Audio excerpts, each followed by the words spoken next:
यदि आप भी केवीज में वर्किंग एक्सपोजर लेना चाह रहे हैं तो फरवरी और मार्च आपके लिए सबसे सही समय, क्योंकि यही समय होता है जब केवीज में कॉन्ट्रेक्चुअल के इंटरव्यू होते हैं for the various post. Hello everyone, मेरा नाम है शिवम और आज की वीडियो में हम बात करने वाले हैं कि केवीज में कॉन्ट्रेक्चुअल टीचर बनने के लिए हमें इंटरव्यू की प्रिपरेशन किस तरह से करनी है, किन बातों को ध्यान में रखना है और किन चीज़ों को अवॉइड करना है। चलिए तो बिना समय गवाए हम शुरू करते हैं।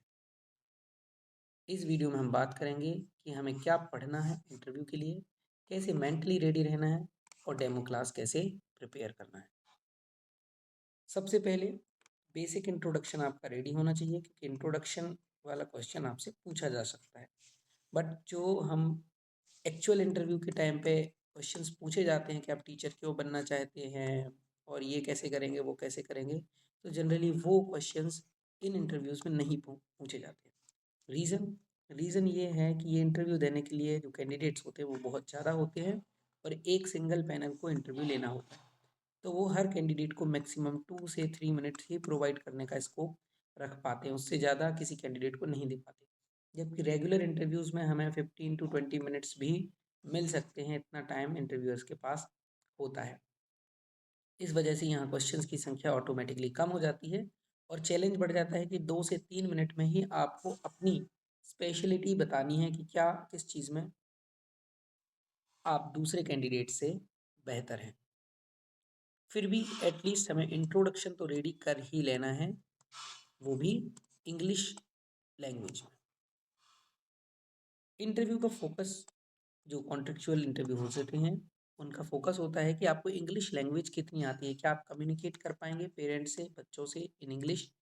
और क्योंकि बहुत सारे लेटर्स आते रहते हैं केवीज के डे बाय डे, तो आपको उनको इंटरप्रेट करना पड़ेगा, इसलिए इंग्लिश जो है वो मैंडेटरी हो जाती है। भले ही इंटरव्यू इंग्लिश में ना हो, बट फिर भी आपकी English competency for teaching and understanding जरूर देखी जाती है।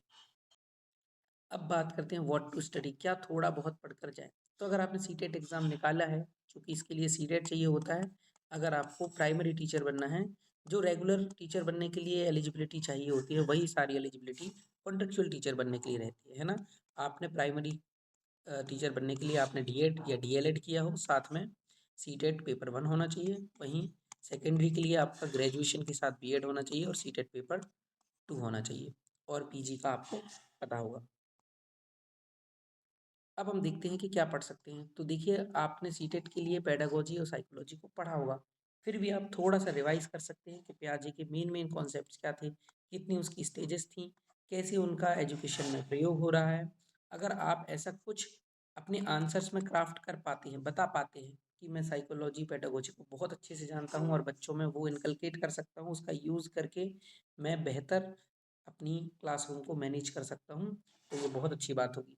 इसके अलावा वाइगोत्स्की को, इसके अलावा एक्टिविटी बेस्ड लर्निंग मेथड्स जो है वो आपको पता होना चाहिए, story telling, experiential learning, field visit कराना, बहुत सारी ऐसी चीज़ें। अगर आपसे कहीं इस तरह का क्वेश्चन किया जाए कि आप मान लीजिए फ्रैक्शन कैसे पढ़ाएंगे, मान लीजिए आपको डेमो ना देने को बोला गया हो, केवल ये बताया गया कि फ्रैक्शन कैसे पढ़ाएंगे, छोटे छोटे कॉन्सेप्ट्स में जो कॉन्सेप्चुअल मिसअंडरस्टैंडिंग होती है बच्चों की, वो कैसे सही कराएंगे।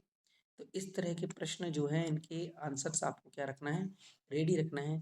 और एक्टिविटी बेस्ड लर्निंग मेथड क्या क्या हो सकती हैं, पोएम हो सकती है, स्टोरी हो सकती है, जो जो चीज़ें हो सकती हैं उनके बारे में आपको थोड़ा थोड़ा पता होना चाहिए, और कौन सा टॉपिक किससे बेहतर कराया जा सकता है इसको आप थोड़ा सा रेडी करके जा सकते हैं।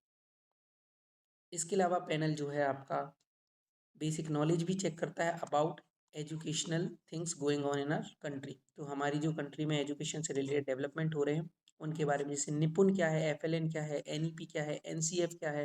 एनसीएफ दो है, एनसीएफ एफएस और एनसीएफ एसई, कब आया था, उसमें क्या चर्चा की गई है, पुराने एनसीएफ से कैसे अलग है, बुक्स क्यों चेंज हुई हैं, और एनईपी के अंदर जो 5+4, जो 5+3+3 जो भी है +4 है वो क्या है, ईसीसी का क्या मतलब है, क्यों ज़रूरी है, क्यों चेंजेस आए, इस तरह के छोटे-छोटे क्वेश्चंस आपसे किए जा सकते हैं। फैक्चुअल क्वेश्चन भी आ सकते हैं कि कब आई थी एनईपी 2020, है ना, कब लॉन्च हुई थी, किसने लॉन्च की थी, इनके चांसेस हालाँकि कम होते हैं। इसके बाद आते हैं कि सब्जेक्ट नॉलेज कैसा होना चाहिए। तो मैथमेटिक्स में आप चाहें तो 1 से लेके 5th की एनसीईआरटी को एक बार गो थ्रू कर लीजिए और उन एनसीईआरटीज में जो जो भी टॉपिक्स हैं, जैसे मनी है ना, फ्रैक्शन उसका एक टॉपिक है, जो जो टॉपिक उसमें हैं उन टॉपिक्स को एक बार इंट्रोड्यूस करने का तरीका देख लीजिए और उनके बेसिक कॉन्सेप्ट्स को समझ लीजिए।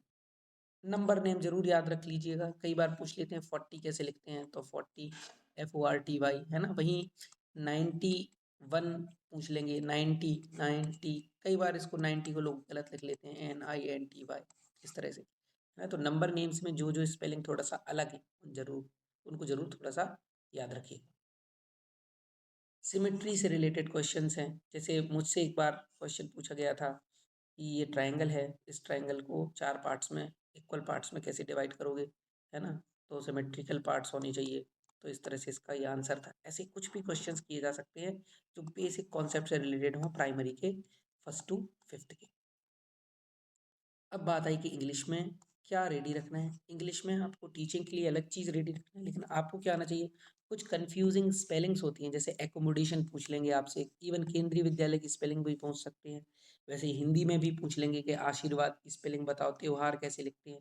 तो कुछ बेसिक चीज़ें, वर्तनी की शुद्धता, वैसे ही इंग्लिश में भी जो स्पेलिंग्स कंफ्यूज करती हैं उनको थोड़ा सा आप तैयार करके जा सकते हैं। गूगल पर सर्च करिए कि बेसिक सबसे ज़्यादा मोस्ट कंफ्यूजिंग स्पेलिंग्स है ना, तो आपको मिल जाएंगी 40-50, तो उनको एक बार देख लीजिएगा कि सही स्पेलिंग क्या होती है। बेसिक ग्रामर जरूर करके जाइए, यहाँ थोड़ा सा टाइपिंग एरर होगी, बेसिक ग्रामर है ना।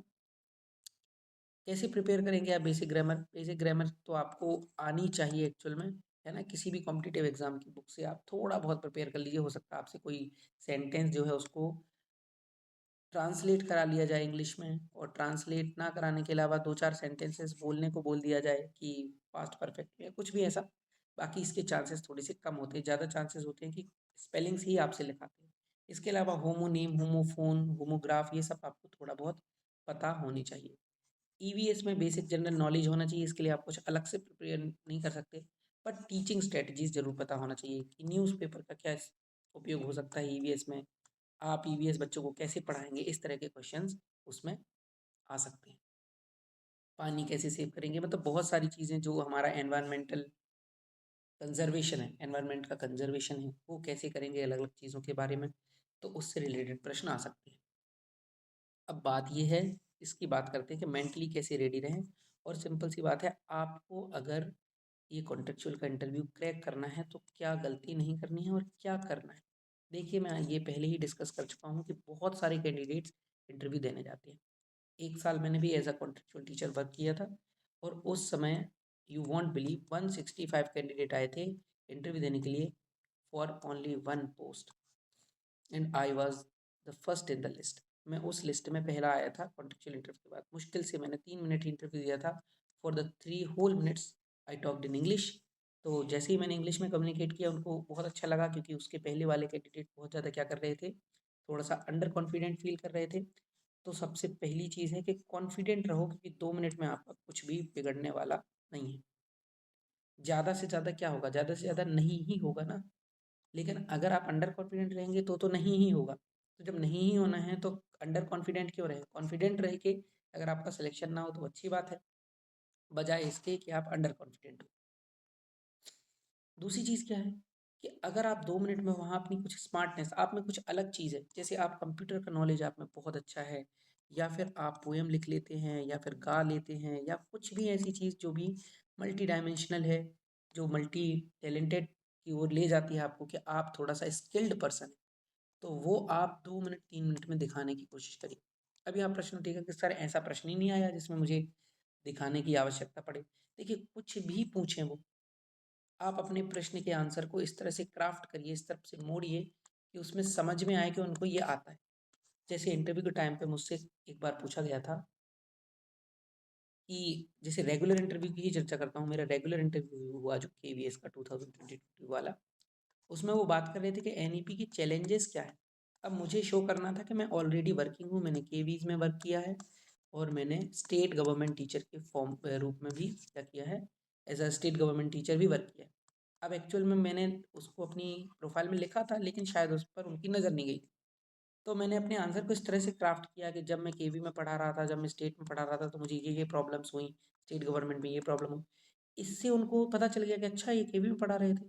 है ना? तो उन्होंने ऑटोमेटिकली जो मेरा इंटरव्यू था उस तरफ मुड़ गया। उनके जो क्वेश्चंस थे जो उन्हें पहले कुछ और पूछने थे, वो ऑटोमेटिकली मेरे ज़ोन में आ गए और यहाँ मैं अपने कम्फर्ट ज़ोन में इंटरव्यूअर्स को ले आया और इस तरह से मैंने आंसर्स और कॉन्फिडेंटली दिए।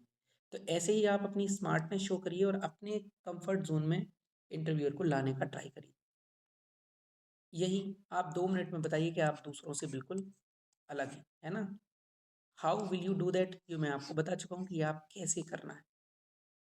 अब बात करते हैं what to prepare for demo. Demo के लिए क्या प्रिपेयर करके जाइए? एक इंग्लिश की पोएम, एक हिंदी की, वो भी दोनों एनसीईआरटी बेस्ड ही होना चाहिए। ना भी हो तो भी चल जाता है, बट एनसीईआरटी बेस्ड रहती है तो ऑटोमेटिकली एक पॉजिटिव इम्पैक्ट पड़ता है इंटरव्यू पर। एक ईवीएस की डेमो तैयार कर लीजिए। हो सके तो न्यूज़पेपर की हेल्प से एक छोटा सा न्यूज़पेपर का टुकड़ा अपने साथ रख लीजिए, और अगर न्यूज़पेपर नहीं रख सकते हैं तो नॉर्मल कुछ फेमस डेमोज हैं, आप यूट्यूब पर देख सकते हैं, वहाँ आपको मिल जाएंगी। एक मैथमेटिक्स की डेमो तैयार कर लीजिए, कोई भी टॉपिक की। हालांकि वो आपसे किसी भी टॉपिक को पढ़ाने को कह सकते हैं। तो 1 से लेके 5th की एनसीईआरटी में थोड़ा-सा एक बार गो थ्रू कर लीजिए, ऊपर-ऊपर से देख लीजिए कि कौन से टॉपिक को एनसीईआरटी में किस तरह से इंट्रोड्यूस किया गया है। अब बात है कि आपकी डेमो में क्या खास बात होना चाहिए। डेमो शॉर्ट या क्रिस्प रखो क्योंकि ज़्यादा समय नहीं होता है, मैं आपको बता चुका हूँ, 1-2 मिनट में हमें कवर करना पड़ता है। तो इंट्रो शार्प रखो, कोई स्टोरी या पोएम का यूज़ करो या कोई एक्टिविटी का यूज़ करो। खाली पेपर ले लो, कुछ भी ऐसी चीज़ करो जिससे, जैसे हमें फ्रैक्शन बताने के लिए खाली पेपर ले सकते हैं और उसको मोड़ना शुरू कर सकते हो। फिर उसके बाद हम क्या कर सकते हैं, शो कर सकते हैं कि फ्रैक्शन कैसे। ये तो बिल्कुल ईज़ी टॉपिक बताया मैंने आपको, जो सब करते हैं। पर ऐसे ही सारे टॉपिक्स की चर्चा मैं यहाँ नहीं कर सकता। आप क्या कर सकते हैं, आप, मैंने आपको बताया कि एनसीईआरटी से देख लीजिए कि कैसे उनको इंट्रोड्यूस किया गया है।